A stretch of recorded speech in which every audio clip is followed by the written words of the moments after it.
Welcome to another episode of Conversations with Coleman. If you're hearing this, then you're on the public feed, which means you'll get episodes a week after they come out, and you'll hear advertisements. You can gain access to the subscriber feed by going to colemanhughes.org and becoming a supporter. This means you'll have access to episodes a week early, you'll never hear ads, and you'll get access to bonus Q&A episodes. You can also support me by liking and subscribing on YouTube and sharing the show with friends and family. As always, thank you so much for your support. My guest today is Tristan Harris. Tristan is a computer scientist and president of the Center for Humane Studies. He was named to Time 100's Next Leaders Shaping the Future and Rolling Stone magazine's 25 People Shaping the World. He's the co-host of Your Undivided Attention, consistently among the top 10 tech podcasts on Apple. Tristan was also the primary subject of the acclaimed Netflix documentary, The Social Dilemma, which we talk about in this episode. Tristan and I talk about the problems created by social media, both for our individual happiness and for the health of society as a whole. So without further ado, Tristan Harris. Tristan Harris, thank you so much for coming on my show. Pleasure to be here, Coleman. Good to talk to you. So I think probably a lot of my listeners will have heard of you either through Sam Harris's podcast several years ago, or more likely through the documentary that came out a few months ago called The Social Dilemma.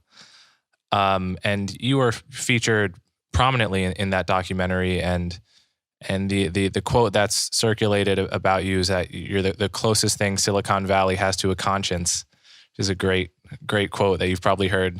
I don't think can possibly be lived up to in mortal form. It's a blessing and a curse, that quote. Yeah. So how did you get to be who you are right now? How did you get to be worrying about these problems of social media and what it's doing to our attention and so on? Yeah, well, first, it's exciting to talk to you. As we were just chatting beforehand, I first heard you on Sam Harris's podcast, and it sounds like you first heard me there as well. And I think that's actually a good starting point for how I got to be engaged in these topics, because I actually don't get to go back to the philosophy of where this work came from very often. And when Sam and I talked in that interview, I talked a lot more about my background in persuasion and in cults and the psychology of cults and groupthink. And so I guess if I give a rundown of some of my more well-known background, when I was a kid, I was a magician. I loved magic and going to the magic store with my mother when I was pretty young, and was fascinated by how this magic was a field in which being an adult didn't make you more immune to the magic. A lot of people think of magic as kind of something that only those kids fall for, or something like that, but it was actually kind of independent of the intelligence of the spectator.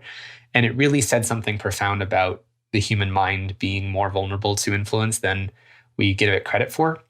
So, that was a huge part of me growing up. I went to a camp, a magic camp with a bunch of magicians when I was pretty young, and studied it.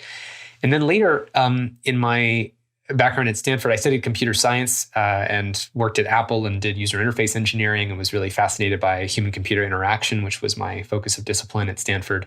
My advisor was Terry Winograd, who's a very famous AI researcher. He was also the advisor of Larry Page from Google. And so I was taking all these lessons of persuasion, psychology, perception. How does the mind work? How does the mind process information? How does that relate to how computing and technology influence phenomenology and the meaning-making systems that govern, our 24/7 experience of reality? And then it was really my senior year at Stanford, or actually my first year of my graduate program, that I took a class with Professor B.J. Fogg, who, as the film The Social Dilemma talks about, ran a lab called the Stanford Persuasive Technology Lab, in which he took everything we knew from the psychology of persuasion and influence. These are things like Robert Greene's 48 Laws of Power, or Robert Cialdini's Influence book, How to Win Friends and Influence People, slot machines, casino design, clicker training for dogs, things like this, and applying that to technology. How would you make technology influence our attitudes, beliefs, and behaviors? And it's so important to always anchor any of the issues that we want to accuse technology of causing in society. It's easy to talk about data or privacy or antitrust, or maybe it's not easy, but this is certainly the ones that dominate more public attention. But what often doesn't get nearly as much attention as just what is technology doing or influencing on us on a daily basis? How is it pulling the strings on the human psyche? And is it gaining a greater capacity to do that over time? And that really is the foundation of what the film The Social Dilemma was trying to unpack. And it's really the foundation of our work in the Center for Humane Technology, where the word humane is in reference to asymmetries of power, where there is a persuasive, strong influence effect of technology over us. And we have to identify what an ethical, asymmetric or persuasive relationship between technology and, the human psyche would look like. So I know you've told the story 1,000 times, but can you briefly go over what you tried to do at Google and how it landed?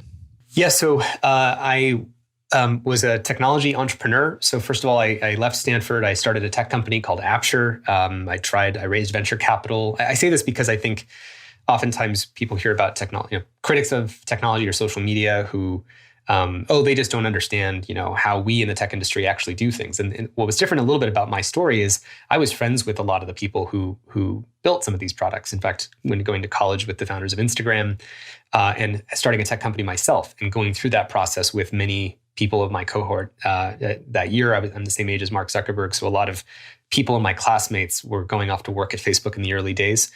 And I say all that because when I landed at Google through the sort of failed, it was sort of a talent acquisition of our failed startup, and they acquired us and my team, I became interested in what all of my friends I felt like were caught up in this treadmill, which was to sort of meet the venture capital goals of growing to 10, 100x of your users and getting to, lots of engagement, lots of time spent.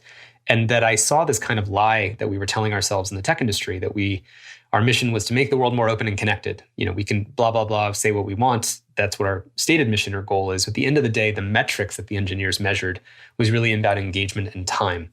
So when I was at Google and I was a product manager on the Gmail team, I just became concerned with the industry more at large. It really wasn't just Google that I was concerned about. It was the industry at large. But here I was within, one of the largest, most influential tech companies on the planet. And I made a presentation that said never before in history have 50 designers at a handful of tech companies basically determined the collective psyche, the collective attention economy that 2 billion people experience when they're jacked into our current digital set of applications, social media, email, text messaging, et cetera, and that this was broadly downgrading or diminishing and degrading different aspects of social life, from trust to relationship quality, to mental health, to addiction and distraction, productivity, focus. And that presentation ended up going viral at Google, and I became a design ethicist, which I want to call out Google for generously giving me that space to do that work, because for about 2 to 3 years, I was trying to change Google from the inside. I did ultimately leave, though, because I saw that in general, the business model of the whole industry was in conflict with many of the things that that I was concerned about and was starting to write and speak about. Yeah, that's something that hangs over the whole documentary and your work in general, which is the fact that a company that operates on an incentive structure that as you often say is selling our attention as the product, because we nominally use these social media platforms for free.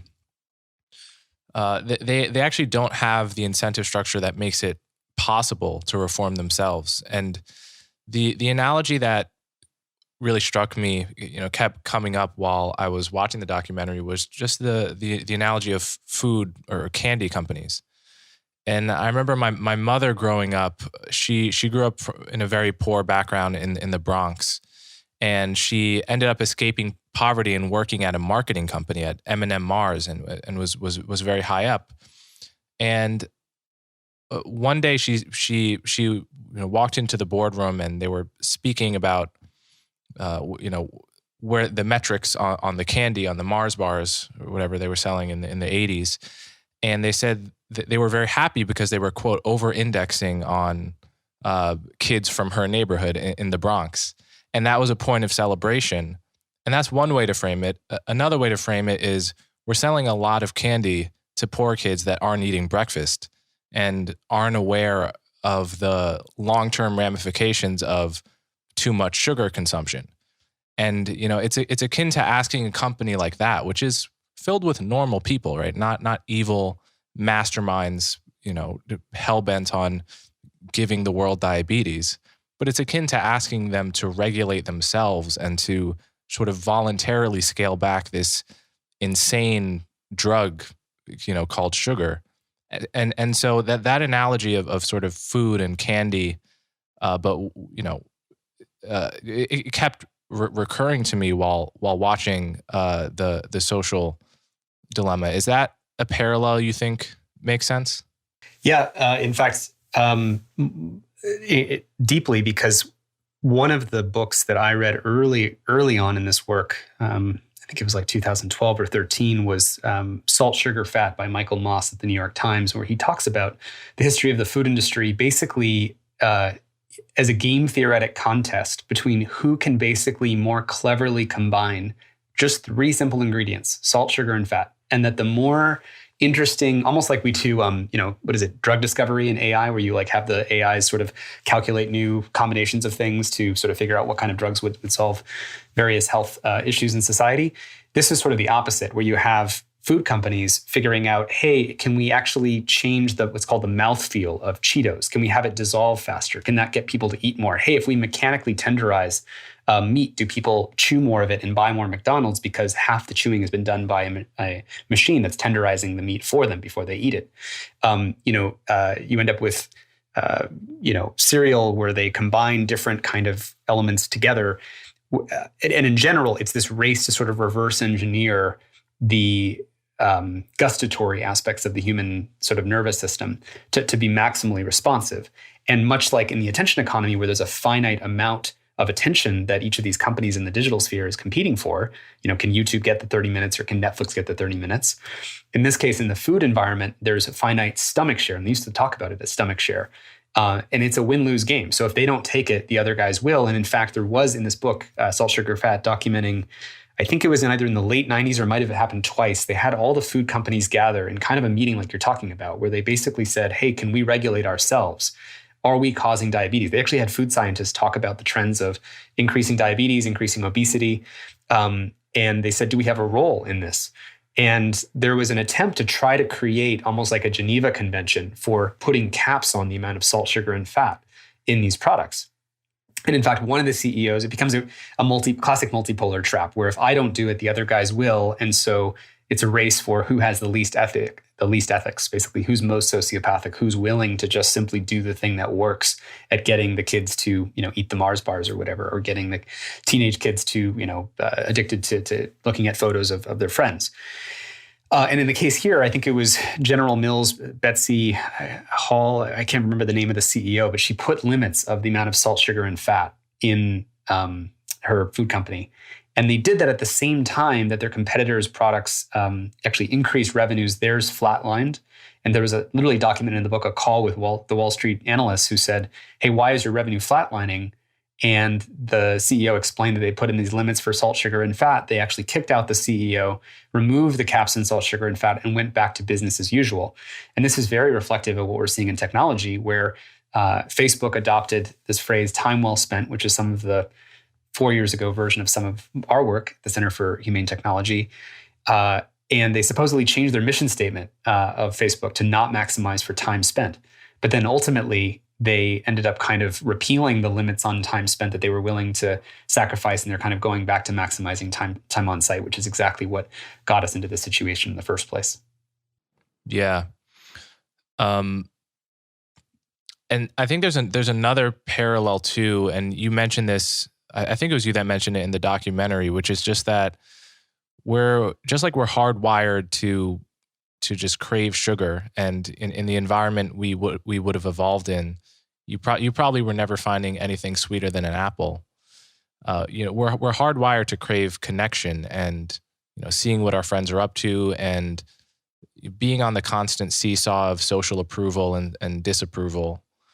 And there's really no getting rid of this completely. Like it would be totally naive to think that we can get rid of social media. But it seems like what we've done with food is especially in the past, I think 20 or 30 years, we've created a culture where it's known that candy is bad for you, where it's normal to set limits on how much you give to your kids. And just through the process of raising awareness, have built a culture that acts as a counterweight to our instincts here.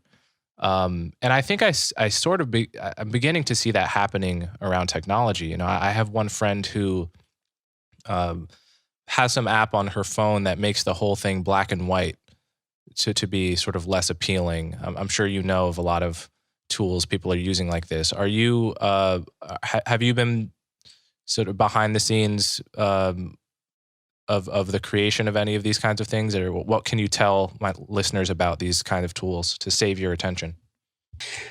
There's certainly a conversation about personal habits that we can all adopt, but I think just want to zoom in first on the thing you said a second ago, which is that these parts of ourselves are not going away.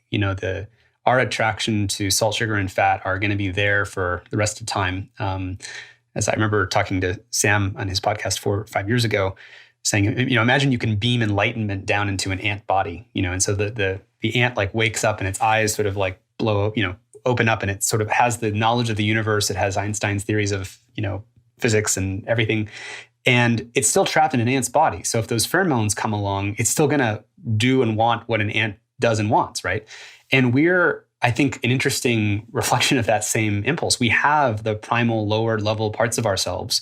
They're not going away. Tribalism is built into who we are. It's a survival mechanism. It's an adaptable mechanism. But you have technology that is weaponizing tribalism and replacing epistemology with, how do we know what we know with tribalism. And that's been very, very toxic for our information environment. You have technology that's playing with our dopamine variable schedule rewards. That's the slot machine dynamic of, if you pull a lever and sometimes you get a reward and sometimes you don't, and there's actually a time schedule, and the more variable the reward, both in magnitude and in terms of time, like when it comes back, the more addictive it is. That's all part of how the human mind and psyche sort of just fundamentally operate. The best we can do is become aware of it. And in fact, the kind of gift is that we're the only species that if we were to do something like this, where we created an environment that is entirely maladaptive, we're also the only species with the capacity to literally rip the screen off of our own operating system, point our intelligence back at ourselves and say, oh, there's facts about my own brain that I can sort of choose to make my environment work with those facts about how my brain works. And that's where technology is breaking down now, because your friend who's doing the black and white screen, they're effectively, because they know this knowledge about their brain and the colors, which are chosen by the way, the red is a trigger color. And that's why notifications are red, because they are faster at attracting your attention. I literally have a friend who has a big tech company that people would know. They tried changing their notification color to blue, and it didn't get nearly as many click-throughs as when it was red. Wow. And the point is that you're classically just trapped in this game of how the human psyche works. And if they don't do the red notification color and the other apps do the red notification color, then they're going to lose. So again, it becomes this multipolar trap where if I don't do it, the other guy will, which we'll probably get into is the root of so many problems that we're experiencing today, whether it's in food, autonomous weapons, climate change, right? It's just multipolar traps are everywhere. But again, we're the only species that can know this about ourselves. So I think the premise is not that we can get rid of the technology or we can get rid of our desire for connection or social validation or tribalism. The question is, what is the healthy expression of those things? What is healthy tribalism? What is healthy social validation? What is healthy novelty seeking? And that's, I think, a conversation about what is humane to our own fundamental, weaknesses. So when it comes to tools, we can certainly talk about that. I'm not really an expert in all the various things, but I will say that the reason that Android phones, which is, probably more than 1 billion phones out there, now automatically late at night shift into grayscale as you flip towards the later hours of the evening, is actually due to some of the advocacy that we've been pushing for many years. And so these digital well-being initiatives that Apple launched on the iPhone, where you have screen time management features, time limits for kids, black and white, reduce notifications, do not disturb. There's been a more rapid building out of those features on both iOS and on Android, in large part, I think, due to people's raising awareness about these things. But again, we have to be really careful about how we define the problem, because if the problem is just the 7 deadly sins are surrounding our psyche at a daily moment, and it's just addiction that's the problem, that's not the same as the way that it is deranging our culture and our understanding of each other, which is really where my primary concerns are right now. Yeah, I want to get to that in a moment. But there's one a point that's addressed at the end of the documentary that I think is, it's definitely the most reasonable pushback against this narrative. And I'm not really sure what I think about it, but it's sort of the Golden Era Fallacy, or I think the more precise way to put it is, is social media sort of a break in history where the degree to which our attention is being weaponized and our psychology is being manipulated is so different from what we've had in the past that it's worth conceiving as a separate phenomenon? Or is it just of a piece with the fact that we've had, manipulating commercials on television for decades, and before that there are sort of, guys on the street trying to sell you things, and it's sort of part of this overarching slow march that is not fundamentally different from the ways people have been manipulating other psychologies for thousands of years. So what do you make of that? Yeah, I think we should steelman the critiques here. The idea that we've obviously always had, first of all, we should say there's many moral panics throughout history about every medium, from books to television to radio to video games to bicycles. We have had also, persuasion and manipulation that has existed for a long time. The documentary Century of the Self by Adam Curtis, going through the history of Edward Bernays, and who is Sigmund Freud's nephew, is a really great sort of description over a 4-hour documentary of all the different ways that human beings have conceived of their own identity and how that's been manipulated by marketers and advertisers over a long period.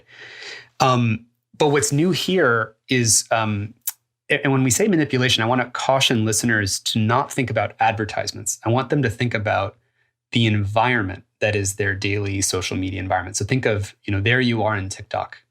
That's a manipulative environment. There you are in YouTube. It's a manipulative environment. There you are in Facebook groups. That's a manipulative environment. So it's about what are the dimensions of the manipulation that are accessible. To use a computer metaphor, there's different, back in the days on computers, you'd be able to change the read-write access or give different permissions to different kinds of users. So what level of permissions to manipulate different aspects of the human psyche are you granted in different mediums?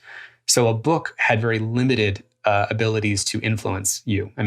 You could be a very persuasive writer, and a person would have to pick up that book. They'd have to choose to buy that book. They'd have to dwell in that book. They'd have to be convinced by those ideas. So that's one environment. But if you compare that to being in, say, TikTok or YouTube, when you hit play on a YouTube video and you think you're just going to watch this one video and then you've got to go back to, the report that you're writing, what that misses is the asymmetry of power between what YouTube knows about you and what you think you know about yourself, which is that you're going to watch this one video. Which is to say that when you hit play, YouTube basically has looked at 2 billion users, and has trillions of examples of data points about how those 2 billion users were affected by different kinds of media. So for example, let's say you watch a Jordan Peterson video, which by the way, he was one of the most recommended people on YouTube, across the entire board for YouTube for a long time. YouTube would have all these examples that if you started with a Jordan Peterson video, there's a certain set of next videos that would work really well at keeping your attention. And it has literally seen, it's just A/B tested and A to Z tested all the different variations, and it knows exactly which video is most likely to keep you for the next hour. And you don't know that because you haven't played those 3 billion games of chess, and YouTube's supercomputer has played those 3 billion games of chess. So that's why when you hit play and you think you're going to be done and you end up staying there for another couple of hours, whether that's on TikTok or Netflix recommending the next thing, and there's different degrees to which these guys are doing it. But I would say that Facebook, Twitter, and TikTok are good examples. Instagram is another good example where they're just really good at predicting the next thing to lure you and to dangle in front of your nervous system. And that when the computers know more about your weaknesses than you know about yourself, which is really what's frequently the case, that's when we should be alarmed. That's what Yuval Harari, the author of *Sapiens*, and I have done a lot of public speaking about, because that's essentially, I think, the way to think about what's gone wrong in this derangement is the degree of asymmetry of power in what the computer is able to influence and know about us that we don't know about ourselves. In the case of Facebook, for example, the groupthink and the controlling of what looks like everyone else around me believes is a new form of persuasion, because it creates this sort of sealed container and echo chamber. I have people that I know who are in the dark arts of the manipulation machines. And they would literally tell me, like, I can just create an echo chamber around you where it looks like everywhere you go, everyone is saying the same thing. And they can identify the kind of emotional chords that'll resonate with you. So if you have an authoritarian personality, they can dose you with the things that resonate with authoritarian personalities. If you're the kind of person who tends to trust what your other friends are saying and specific friends, it knows how to leverage those facts about you. And so that's really, again, a different kind of species of persuasion and power that is, again, not about the advertisement, the Nike just do it. It's more about the daily 24/7 influence that these things operate with. Yeah, that's a point that I really want to linger on. The articles that come into your newsfeed, whether on Facebook or Twitter, and I remember at one point Twitter did not have this kind of algorithm, and then sort of chose to change over to it, to an algorithm that really was more focused on not having a timeline of tweets that was organized simply by the time it was tweeted, but by, the salience of the tweet based on some algorithm that is designed to keep you on Twitter. And this is one of the most troubling aspects of social media, in my opinion. I think it's having horrible consequences for the country. The analogy someone uses in the documentary is to Wikipedia. And when you see a Wikipedia article, everyone else is seeing the same article, and you can still disagree about it in a totally deep and spirited way, but at minimum, you're reading the same article. Whereas when you search something on Google, or when you just check your Facebook timeline to get your daily download of the news, you're seeing just a different set of facts from other people, and a set of facts that is partly tailored simply based on where you are. And it makes it very difficult to talk to people about politics. And it's increasingly something I don't do in my personal life, because if I'm talking to my friend about politics, we're both talking about politics in the abstract, but we've seen different movies. Yes, we've seen different movies, and now we're trying to have an argument about what we thought about the movie, and we've just literally seen different cuts of it. And it's crazy making. And that's what the entire country has become. So talk a little bit about that.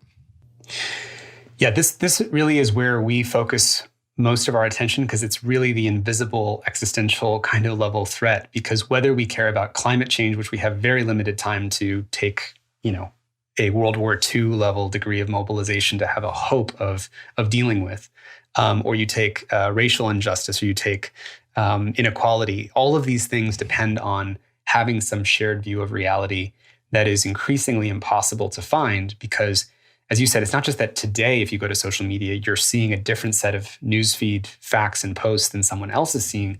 But we have to think about this as over the last 10 years, we have been deranged into a narrower and more salacious view of reality. There's actually a great group that we just interviewed for our podcast called More in Common. Do you know More in Common, their work? No, I don't. They did this fantastic set of studies called perception gap. And basically, perception gap is measuring how accurate our perceptions are of each other, and how does that change with the more we use social media. So specifically, I don't have the main stat I was looking for in front of me, but it's basically what percentage of people hold extreme views. I think people estimate it's like 55 or 65%, and the actual percentage is closer to 30%. But social media obviously both has the people who will participate with the most extreme views. They speak more often, they share the most salacious stuff, and then on top of that, social media actually rewards and keeps them around so that they snowball. Those posts snowball longer because they're better at keeping attention. In fact, it's probably worth going back to the thing you were saying a second ago, which is when you remember the days when Twitter did not actually have this algorithmic feed where it was choosing and calculating which things to show you. And instead, it showed you what's called reverse chronological. So, sorted by the thing that was posted most recently, 5 seconds ago, then 10 minutes ago, then 20 minutes ago. So you take, all the people that you follow, and then you just sort them by time. That's how Twitter used to work. That's how Facebook used to work. And I remember being at South by Southwest, the big media technology festival in Austin, Texas. back in 2009. And I was there with the designers of Facebook and with Twitter. And this was the year that Facebook saw Twitter as one of its big competitors. And one of the things that they did is they were competing to figure out who could be the most instant place to share information. So that was when they were racing for that kind of most recent post kind of version of the newsfeed. But then if you care in the long run about keeping people's attention, you actually have to do this sort of relevance calculation of like, what are the tweets over the last 48 hours that people you followed have gotten the most engagement? And let's make sure we put those at the top. So that's where you get the Twitter, in case you missed it. And then it highlights these drama snowballs. I call them drama snowballs because they're selecting for the thing that's most outrageous, and then it makes them persist. And I think that also helps see some of the derangement that's happened in culture. There's lots of things that are dramatic or warrant outrage. If you're driving down a freeway and a car passes you for a second and you get angry at that car, but then it's a momentary anger. You don't bring 200 other people or 1,000 other people or 10,000 other people into that moment of outrage. And so it's both momentary and transient for you, and it's transient for everyone else. But in the case of social media, if there's sort of a drive-by moment of outrage, it suddenly becomes persistent to the, if you think about the half-life stays around much longer on Twitter because it's good at getting both your attention and also everyone else's attention to create a conversation. And you start to see how we have selected, in an evolutionary sense, for the most dramatic snowball kind of memes, and then had more and more people pile on. And you wonder how dynamics around cancel culture or call-out culture kind of interplay with these kinds of things. And I think that we don't often acknowledge the ways in which social media has entrained some of these other cultural habits, or at least have co-evolved with those habits and in ways that have been really toxic. Now, to get back to the perception gap, one of the things that they found is that the longer you use social media, the worse you are at estimating the other side's perspective. And there's differences actually between Democrats and Republicans. They did this study in the US. Specifically, an example, by the way, that comes from Florida State University on these misperceptions we have of each other because of what's shown to us in our news feeds. If you ask Republicans to estimate the percentage of Democrats that are LGBTQ, they'll estimate that about a third of Democrats are LGBTQ, but the actual number is 6%. And if you ask Democrats to estimate what percentage of Republicans earn more than $250,000 a year, they'll also say actually a little bit more than a third. 38% of Republicans earn more than $250,000 a year, but the reality is just 2% do. And then if you actually look at the more, there's actually some other subtle trends in their research, which I recommend people check out at perceptiongap.us. The more educated Democrats are, the worse they are at estimating the percentages of beliefs that are held on the other side. For Republicans, the more educated you are, you don't actually get worse at estimating the other side, but you're also not good to begin with. But there's some interesting sort of subtle dynamics there. And of course, again, the more you use social media in general, the worse you are at identifying the other sides. And both of these things create these vicious spirals because the people who are most engaged in political issues spend the most time reading and watching and listening to media that portrays the other side as being extreme. This increases hostility, distrust, and widens the perception gap. It makes these different groups see each other more as enemies, and they start believing they need to win at all costs. They start making excuses for their own side when there's hypocrisy, and it's sort of the cycle kind of gets worse and worse. And I think that's really the core derangement that social media has created in society. And again, it comes back to this attention-based business model, because if they weren't competing so aggressively for attention, they wouldn't have ended up in this hyper-personalized delivery of reality. Okay, there's so much in there that I want to talk about.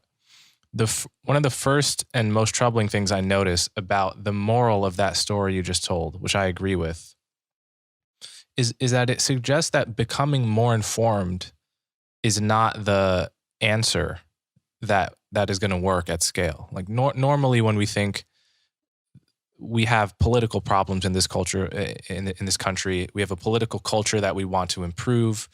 We have crazy riots happening, people storming the Capitol, people destroying small businesses and cities. There's something that every American of conscience wants to fix at this moment. And usually the default answer to that question is, well, we've got to get more informed. An informed population is the backbone of a democracy, and all of these cliches about how important it is to read the newspaper and so on and so forth and know what's going on in the world. What this suggests is that, at least at the moment, tribal bias runs so deep that recommending people get more informed may even exacerbate the problem. Which is a scary thought, because it means the problem is much more difficult to solve than even that solution suggests. It's not a problem of intelligence. It's not a problem of working harder to get more information. It's a much deeper problem. Yeah, well, so I would be careful about how we're defining getting more informed, because I think specifically what the study referred to was your use of social media. Now, I'm sure the more you look at hyper-partisan media, whether it's MSNBC or Fox News or radio, extreme partisan radio, the ability to perceive accurately the other side would also be, bad. However, I do think that there's different kinds of getting informed. I mean, if we all had long-form 2-hour podcast debates between some of the most constructive, synthesis-oriented, steel-manning their opponent's perspective discussions, I think we would be better off. And that's actually, I think, why podcasts, and frankly, what you're doing, and I've listened to a couple of the podcast episodes that you've done, that's what this medium, I think, can afford us to do. It's really social media, because podcasting, keep in mind, it's not like the next moment of the word that I say is tuned based on an AI, where right now, for whoever's listening to this, it's not as if I'm using an AI to calculate the perfect next thing I could say to keep your attention so that you keep listening to me. I'm just having a conversation with you. And that is the difference between this sort of engagement to enragement optimized media versus a different kind of informed-based media. Now, I do think we have to ask, what is the most constructive democratic form of media that tends to help us reduce perception gaps? One of the coolest things about the work of More in Common is that you can create an objective measure for whether media actually increases perception gaps or decreases it. Because if I say, how big a problem is policing, in some of these areas of the United States, targeting different groups, it's hard. People are going to debate that. But if you actually ask Democrats, what percentage of Republicans believe that there is a problem with policing, and they actually overestimate that how many don't think it's a problem, we can actually get an objective measure, essentially, of how accurate we are at interpreting each other's beliefs. So that's a really cool, promising result, because you can imagine a study that showed that there's certain kinds of media, certain kinds of podcasts, certain kinds of YouTube material or channels that actually decrease perception gaps, and there's other kinds that tend to increase perception gaps. In fact, this is an area where social media companies right now could actually do this kind of surveying and polling and figuring out for different kinds of users over the course of a month or something like that, based on what we've shown you. Are people's perception gaps getting worse, or are they getting better? And that's kind of one direction that we might need to be exploring more. Yeah, this is one of the issues I feel most passionate about, frankly. When someone asks me what my politics are, these days I'm tempted to not answer with any ideology or side, but more to say that what I'm against fundamentally is the demonization and misunderstanding of the other side, whatever other side means for you. And I remember getting this point about just the misperception of the other side. I think Yasha Monk had a great article in The Atlantic maybe a year or two ago about it. It may have even been the same study, but the gist of what I remember is that basically Republicans have a really outsized perception of Democrats as they're all pro open borders, and half of them are gay. It's and it's because they're watching and consuming sources that support that. And then Democrats think all Republicans want to shut down the borders and not let a single immigrant in. And it's humbling to recognize just how wrong those perceptions are. But it's also it just gels with my real life experience of meeting people with different politics. I actually don't know that many quote unquote normal people that aren't sort of hyper online who have politics that are straight down the line either side. Most people have sort of a bundle of beliefs and instincts that are sort of contradictory and based on their own life experience and whatnot. But this sense that the other side is just is so beyond talking to is just it turns politics into a power struggle where there's no use for persuasion. We're almost two different nations in one, and the only question is who wields power. And that's why there's this vicious spiral between the worse our perception gaps are of each other, the more hostile we get, and the more we come ready to a conversation, ready to do mind reading and say, oh, I know where you're going with this belief. If you support Trump, then clearly you must support all this sort of white supremacy stuff. Or if you support this, and one of the things is that we're so eager to call out what's wrong with the other side instead of looking at our own sides. What are the things about our own side that the other side finds so uncompelling? And, there's a famous Stephen Covey quote that we judge others by their behaviors, but we judge ourselves by our intentions. And I think that is a simple asymmetry that's also part of how our mind processes information, that there's almost a unequal way that we represent our intentionality.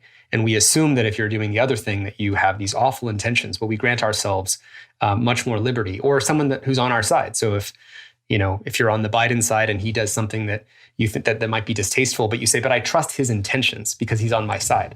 But when, say, someone on the Trump side does the same thing, you say, I don't care if he meant it in some different way because I don't trust that his intentions were good.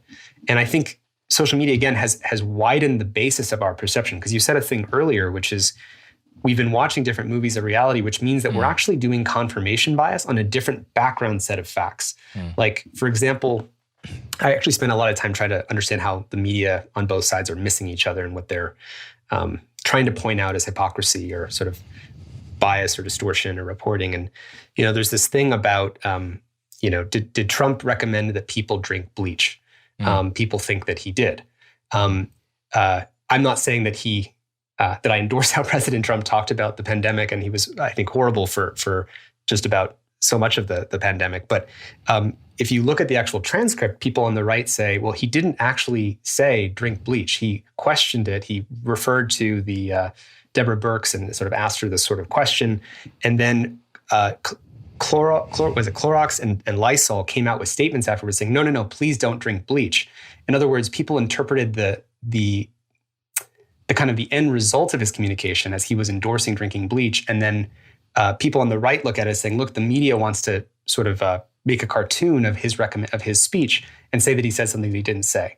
Now, again, the implication of what he said is pretty close to basically recommending that people explore drinking bleach. But people look at the way that was misrepresented, and they look at thousands of examples like that.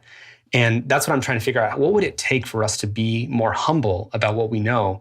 And the problem is it's exhausting, because the other sort of secondary problem of social media is it's generating so many examples that we'd have to adjudicate. Like, do we really want to have to go back and look at every single transcript of every single one of these things and say, was the media unfair in this instance, in this instance, in this instance, in this instance, where the number of instances overall is growing exponentially because social media rewards a kind of hyper microscopic view of the present, where it slices our moment-to-moment reality into these like smaller and smaller chunks of drama snowballs, in which, if we're trying to get to the bottom of something, do we really want to spend time adjudicating, every tiny little statement?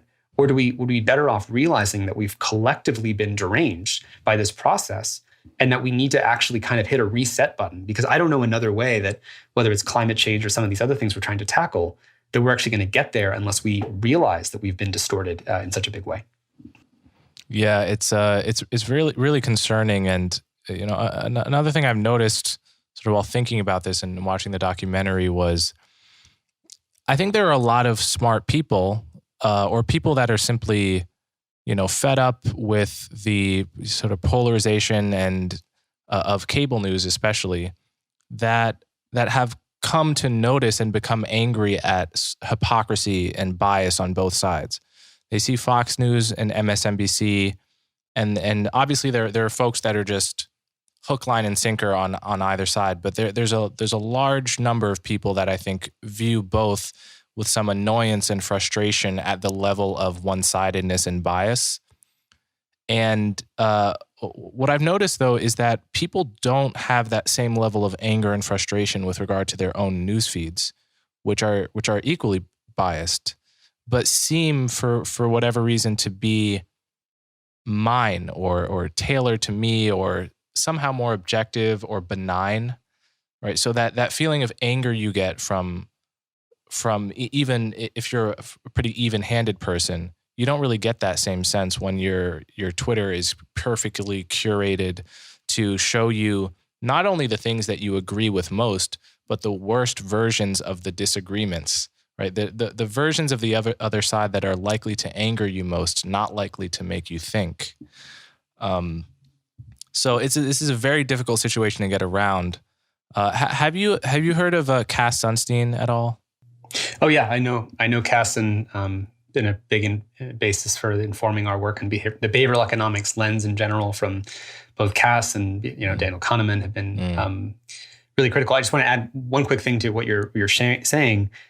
We get upset at bad agents. We don't get upset at systems. So if Don Lemon says something unfair on CNN that they wouldn't say, that they say about one side, they don't say about the other, or if Tucker Carlson says something that triggers the left, it's easy to get upset at agents for distorting things.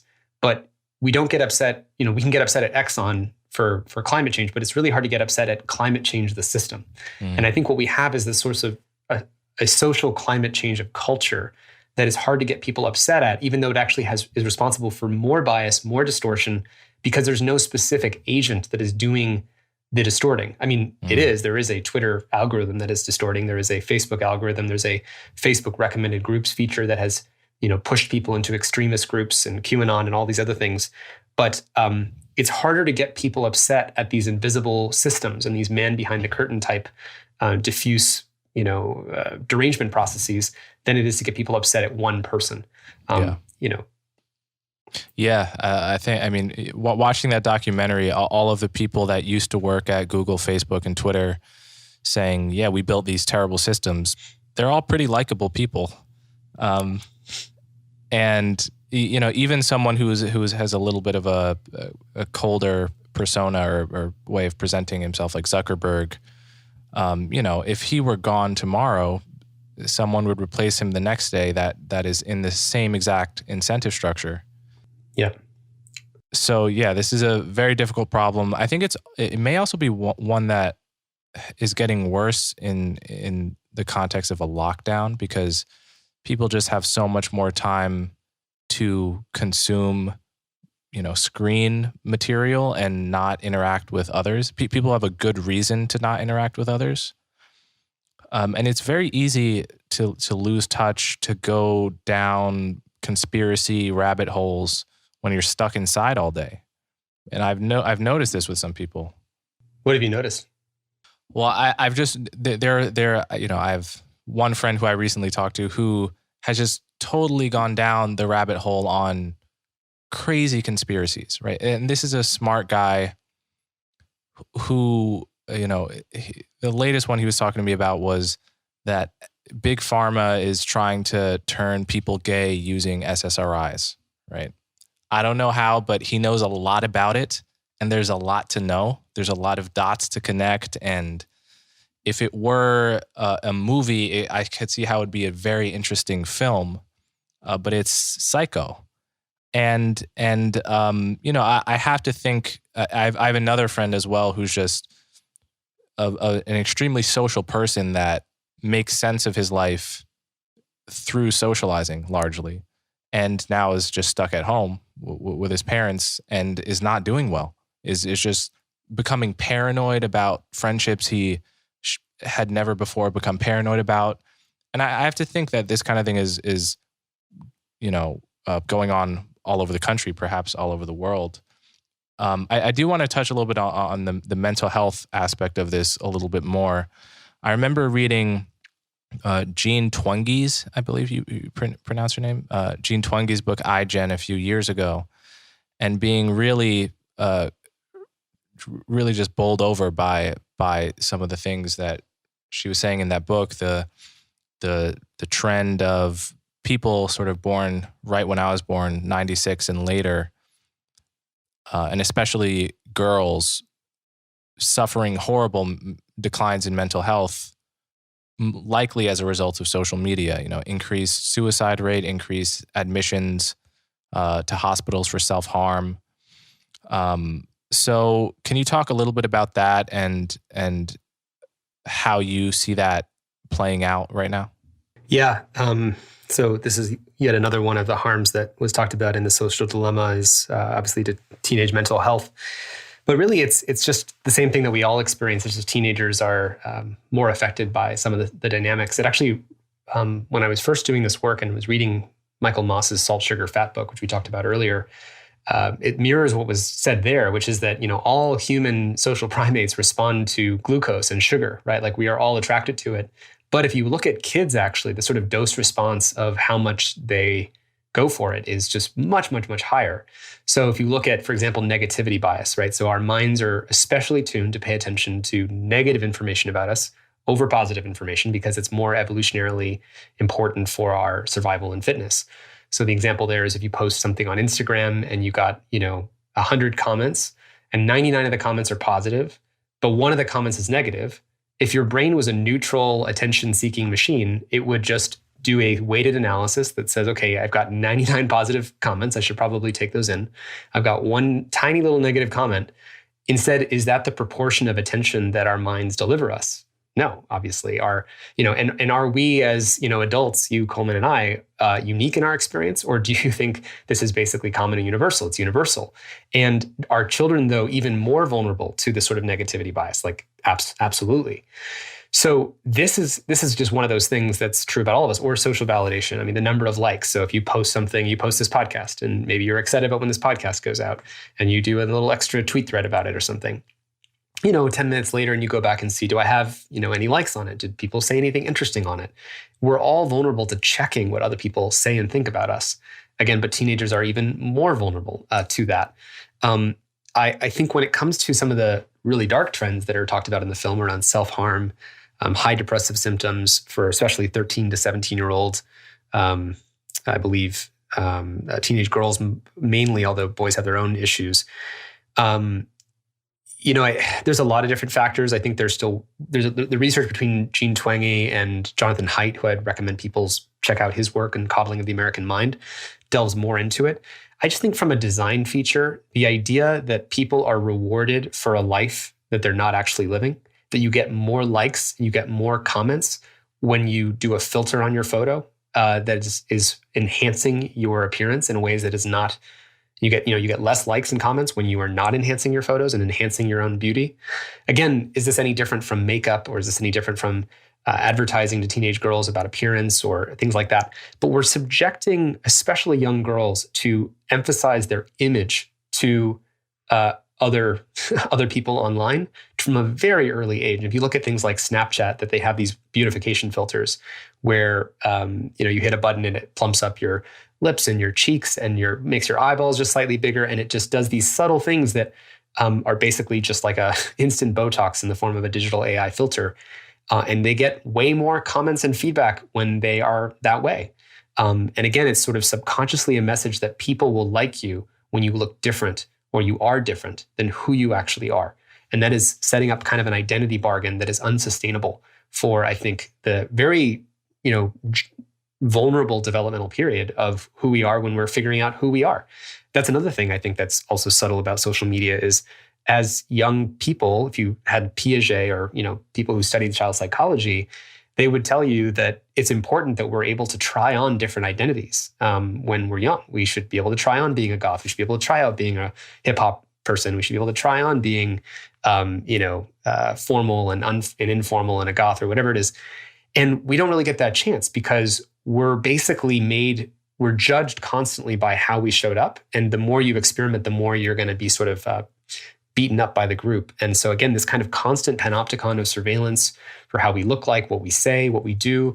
And again, have a moment of drama, become a snowball that then takes over the classroom. Because one of the other things that we do at the Center for Humane Technology is talk to schools and educators. And, we talk to these high school teachers who will say, we have to spend, the first 2 hours of Monday morning dealing with all the drama that occurred over the weekend on social media because someone made some comment in someone else's photo and then that made someone else upset. And then, of course, because instead of that being a private interaction, it was a public interaction that then 300 people in the school or the class saw. It again turns into this snowball, but then has to get, classroom time to kind of clear up. So this is the kind of, I think, psychological war zone that we have taken kids and put them into. And all you have to look at is that most people who are executives at the tech companies of the social media companies do not let or encourage their own teenage daughters and sons to use these products. That's usually all you need to know. And to take another line from the book Salt, Sugar, Fat, the CEO of Lunchables Foods, which was a $1 billion a year food product line, did not let his own kids eat Lunchables. The ethics of do unto others as you would do to yourself or your own children is easily violated here. And that usually is all you need to know. Yeah. And to go back to the original story, when my mother left the M&M Mars marketing company, there was not a single piece of candy in my house growing up. That much you could say. Yeah. Okay. Well, I want to just end by talking a little about what you're doing at the Center for Humane Technology and pointing people in the direction of your work. You guys have a podcast now, right? Yeah. So, the Center for Humane Technology is a nonprofit that I and several of sort of former technology insiders founded to be a vehicle for changing these systems. A lot of what we've been doing over the last year has been shepherding the release of the film because that's been such a huge aspect of the work. I think changing culture and changing how people understand these issues, I'd really recommend people check out The Social Dilemma, obviously, and see the film. But to go deeper, we have a podcast called Your Undivided Attention, where we interview various experts on human nature, disinformation, hypnosis, magic, psychology of slot machines, to really just look at how is technology influencing our lower level psychology. Because the word humane, where it comes from, is my co-founder, Asa Raskin. His father was Jeff Raskin, who actually started the Macintosh project at Apple in something like 1980. And he wrote a book called The Humane Interface. And in it, he wrote that technology is humane if it is responsive to human needs and considerate of human frailties. And I think the thing that we've gotten wrong about technology up until now is we've either been negligent or paved over or sort of ignorant of human frailties, or we've actively exploited human frailties when it comes to the design of technology. And both of those cases have led to the kind of most toxic cultural effects of technology that I think we're seeing today, from misinformation, which is essentially tricking our mind's heuristics to evaluate what's true or what's relevant or what was in context. Misinformation isn't just the Pope endorsed Donald Trump. It's things like, during the election, I was called into a TV station to talk about, there was this fake news story going around about these ballots that were getting stuffed into this box and someone thought some election manipulation was happening. It turned out that this video of ballots getting stuffed into this box was actually one of those big black camera boxes, like video camera boxes, and someone's stuffing something totally different into this box, and it was getting relabeled as this ballot stuffing operation. And so, again, what is that tricking? It's tricking our minds shortcuts for making sense of the world because, you're probably your friends who are at home, looking at the conspiracy theories and pulling out articles from 2 years ago or 3 years ago as if they had just happened today. Because oftentimes we don't look at the date of when something was shared. So it's not false information, but it's false context. It's a warping of what that thing would mean. And then again, sequencing and cherry picking facts. So if you have one article about, the CIA doing experiments with psychedelics on people in MK Ultra, followed by something that looks kind of related now, even though the thing that's related now is completely, bullshit. You can actually sort of cherry pick a set of things that might legitimize the thing that people are talking about now by finding a couple legitimate pieces from history. And so this is where it gets incredibly confusing. And Adam Curtis, the documentary filmmaker I mentioned earlier, who did Century of the Self, has a new really great documentary out called Can't Get You Out of My Head. And he talks about this confusion of some of these fake conspiracy theories about the Illuminati that were spread deliberately as sort of a joke or a kind of manipulation that then actually sort of had a life of their own and became, legitimized. The Russia actually planted, I don't know if you know this, but Russia planted the original conspiracy that the AIDS virus was cooked up in a government lab at Fort Detrick and was actually deliberately created to kill, gay people. And that, I think today, there's still some large percentage of people who believe that, even though it was planted in an Indian newspaper. Russia planted this in an Indian newspaper, and it caught on like wildfire because it just sounded that, just so, like one of these just so stories. So I think across the board, for each one of these cases, fake news, distraction, addiction, teenage mental health issues, polarization, derangement of misperceiving our other political opponents, what do all those things have in common? it comes back to Jeff Raskin's quote, "Technology is humane if it is responsive to human needs and considerate of human frailties." And I think the project of making technology actually humane is actually almost sort of this whole new renaissance of technology that is considerate of human frailties, that puts human bugs and human frailties at the center of what we might be, again, through either ignorance or through explicit manipulation, tweaking. So I could give a few examples of that if you want, but we can go in any direction you want. Yeah. Give me some examples. Yeah. So, let me think of one here.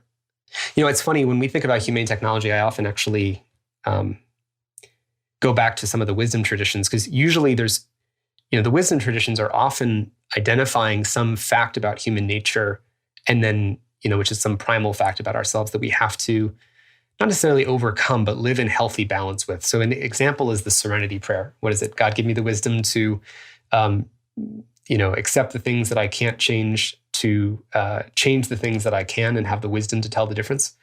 If you think about that Serenity Prayer, it's almost a humane technology in the sense that if you think about our attention back, 200,000 years ago in the savannah, everything that you could put your attention on, you also had agency over. So there you are, somewhere, in the Paleolithic era, and you see that rock or you see that lion. Well, you can run away from the lion when you see it. So you have agency over the thing you're putting your attention on. If you see that rock, you can put your hands on it, you can take it and you can throw it and you can kill the fish or something. So our attention was coupled with what we had agency over. As we moved into modernity, our attention became decoupled with what we have agency over.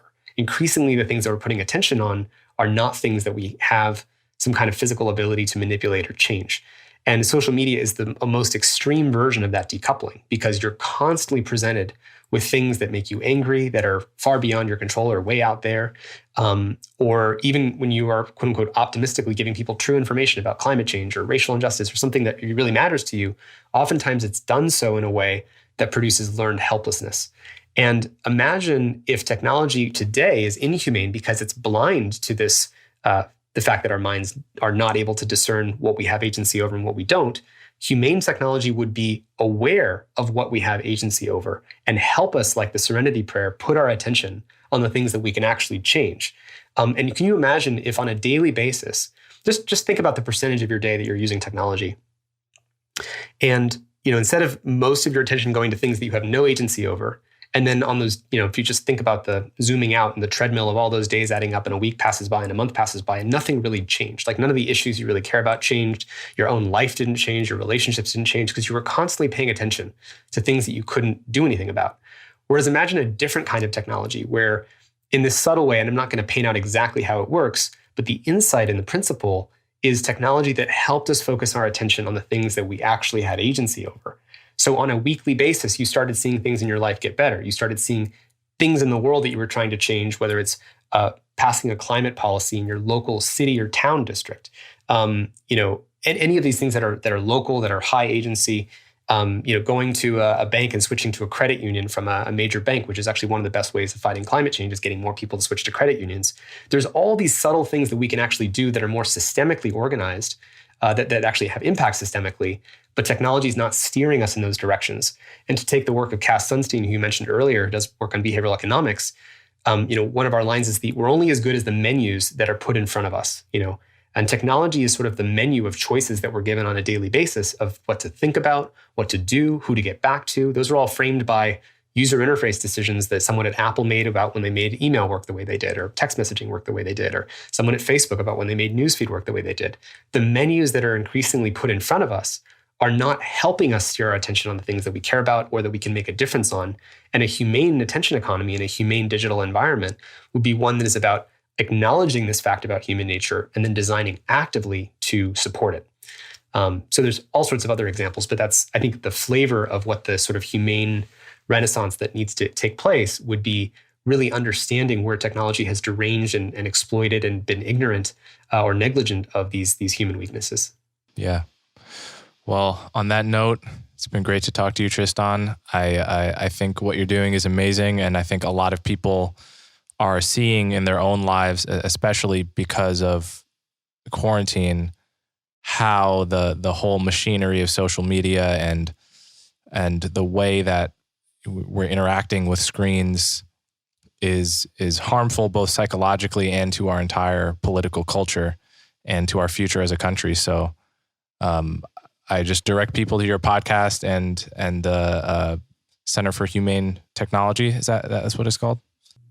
Yeah, Center for Humane Technology, humanetech.com. And just to give one more example, Coleman, because it's related to your work, I really do mean this sincerely. I'm not trying to flatter you, but I think what you're trying to do is add complexity and nuance to topics that are framed in very black and white ways or framed in simplistic ways that are not accurate to the underlying thing. You hear constantly on social media about these sort of totalizing frames. We need to reopen the economy and we should just forget about COVID, or we need to care about frontline healthcare workers and COVID. And then as if that means you don't care about reopening the economy. And I don't know if you saw this meme that went around earlier, but it's this sort of Venn diagram with 4 circles in it. Let me see if I can find it. I don't want to, I think it's called You Can Be Here. 1 second. Yeah, here we go. So there's this Venn diagram of people taking COVID seriously, people worried about the expansion of authoritarian government policies, people acknowledging that this pandemic is highlighting deep-seated structural racism and injustice, and people very concerned about impending economic devastation and the survival of businesses. And the point is, you can be here in that center point that's caring about all of them. And I think that too often, especially when you have only 140 characters to express your opinion, one of the other problems that is inhumane about technology is that we're being forced into these smaller frames that don't accommodate these nuanced perspectives that is taking into account.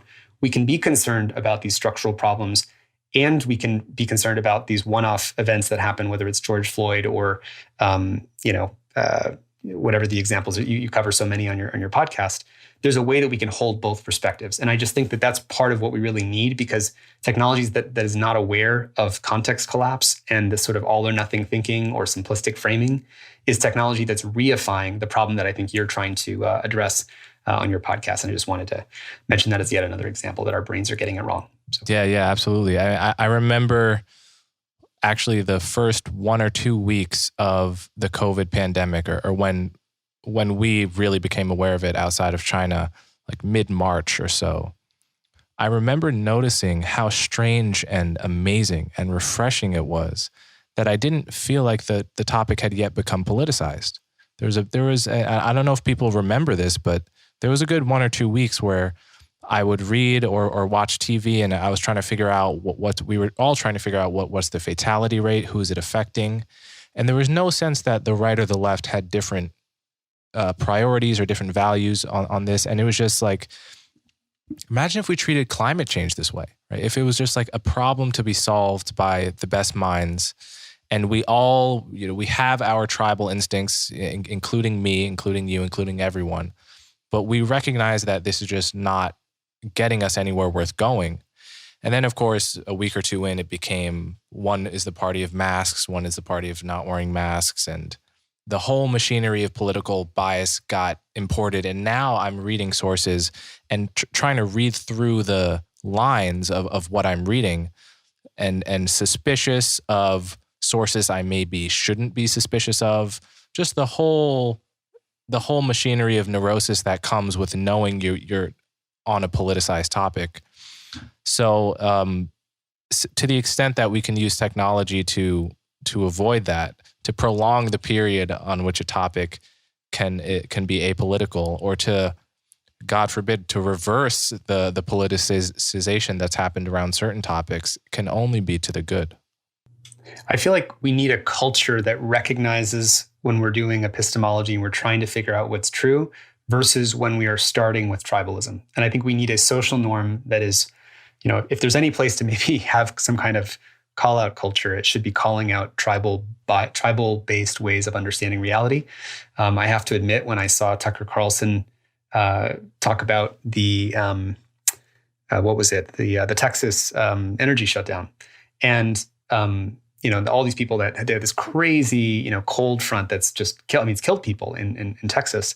And instead of talking about the uniqueness of this sort of 1 in 100 years weather event and how it's connected to some of the other climate forces that are happening, he talked about it in terms of this is why we shouldn't have green energy, because it was the windmills that shut down, which was later sort of, as I understand it, and people should double check this, but my understanding is that that was sort of debunked. It wasn't because of the windmills, the green energy was because of something else not properly, I don't really remember actually.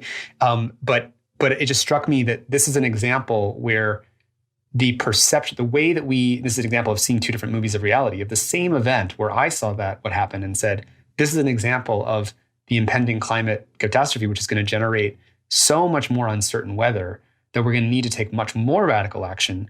And seeing how that even when faced with the exact same movie, the exact same set of events, the exact same physical reality, our attention selects for very different information that says, actually, we should be upset at the green energy that led to this collapse of our energy system, instead of saying, this is why climate change is such an important issue and we should do so much more on it. So I don't know how to do this. This is, I think, the challenge of our lifetimes. It's just how do we unfang culture from this politicized frame so that whether I wear a mask or not is not a symbol of what tribe I'm on. Whether I put an American flag in my Twitter bio does not say what political party I associate with. Whether I talk about, if I ask questions about vaccine safety that might be legitimate about the differences between mRNA vaccines versus the old style method of generating vaccines, doesn't say what political party you're on. Whether you ask questions about the origins of the virus can be a genuine epistemic process, not a tribalist process where it assumes that you're a Trump supporter. Whether you say that, you talk about Russian influence on social media doesn't mean you're a Democrat trying to say that Hillary Clinton should have won the election. These are all examples of where people are painting each other as having a tribalist motivation, when we really should be able to genuinely engage in different topics with good faith and actually try to get to the bottom of it. And the question is, what is that culture that we can be part of that says, yeah, that's the game I want to be playing. I don't want to be playing these other games. But somehow that's got to happen. Yeah, absolutely. That's what I'm trying to do. But it's very tough. There's an inertia to the force of tribalism. It's just, it doesn't appeal to as many people much of the time to engage in that way. It's less entertaining. It doesn't get your limbic system involved quite as much. So there's a constant uphill battle on that front. Totally. It's funny. I know you had, is it Chloe Valdery on your podcast? Yeah, she's a friend. One of the practices. Yeah, she's great. I'd love to meet her at some point, actually. But she I think has this practice of really expressing gratitude for people's opinions that she disagrees with. I think she gave some really nice positive comments to Ibram Kendi, who I know she disagrees with his approach on anti-racism or things like that. And I think imagine if when you opened up social media, you actually appreciated three people. Before you could even it's almost like the opening hours of a store, before you could get into the store of this global public conversation, you could appreciate people who you might disagree with and select those people and then say something. And what kind of positive spirit that might engender, that if you saw a feed of people appreciating each other, that's how you can get someone out of this sort of ego debt spiral where people feel like they're under attack. And so the only thing they can do to start off engaging in Twitter is to start by villainizing the other side, as opposed to get the other cycle going where we're starting by appreciation, starting with gratitude. I'm not just trying to say this in some kind of mumbo jumbo new age way, but I think there is a different process. That's why gratitude, if you just do 5 minutes of gratitude in the morning, it actually is a really big state change in your nervous system. Of course, doing that on your own is very different than if that's what these technology platforms invited us to do. But that could be a really beautiful world, as if we were invited by our technology to be appreciating other people. There's a really very vastly different landscape of how everything from calendars and text messaging and social media could work if it was really putting primacy on what elevates more of our wisdom and our compassion for each other than what helps us tear each other down. Absolutely. Well, on that note, it's been great, Tristan. Thank you so much for coming on my show. Thanks, Coleman. Great to talk to you.